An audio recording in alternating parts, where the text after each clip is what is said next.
page where you want to embed the Jira content preview.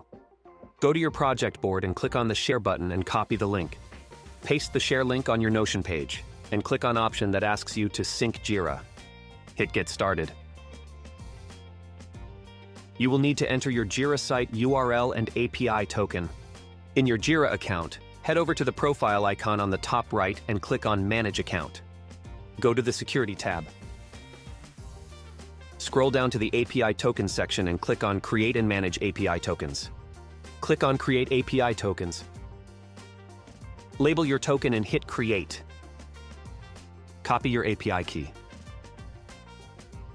You can paste your Jira Site URL by copying it from your Jira account's address bar and API token from the previous step. Click on Create Sync to establish connection. And sync it with your workspace. Paste your Jira board URL again, but select Embed to embed your Jira board.